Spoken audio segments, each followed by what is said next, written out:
పాఠశాల కోసం ఏటా నిర్వహించే నీట్ యూజీ పరీక్ష విజయవంతంగా ముగిసింది.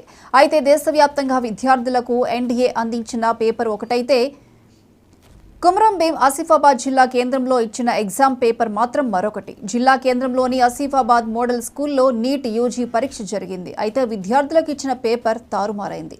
అభ్యర్థులకు ఒక సెట్కు బదులు మరో సెట్ నుంచి ప్రశ్నాపత్రాలు ఇచ్చారు. పరీక్ష రాసిన తర్వాత విద్యార్థులు గుర్తించడంతో అసలు విషయం వెలుగులోకి వచ్చింది. కాగా సమాచార లోపంలో ప్రశ్నాపత్రం మారిందని పరీక్ష నిర్వహించిన సిటీ కోఆర్డినేటర్ తెలిపారు.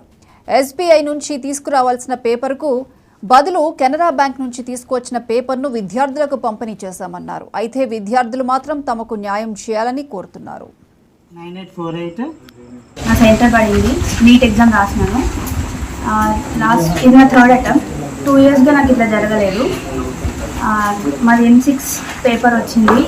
ఎగ్జామ్ ఈరోజు నేను ఎగ్జామ్ రాసిన. ఎగ్జామ్ అయిపోగానే అందరినీ కాల్ చేసి కనుక్కుంటుంటే అందరి సెట్ డిఫరెంట్ ఉంది, మా సెట్ డిఫరెంట్ ఉంది. ఓన్లీ మా సెంటర్లో మాత్రమే డిఫరెంట్ క్వశ్చన్ పేపర్ వచ్చింది.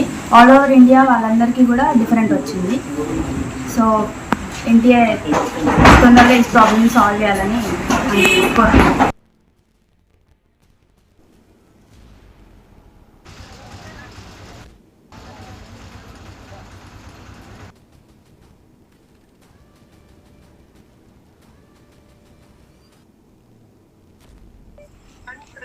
One three.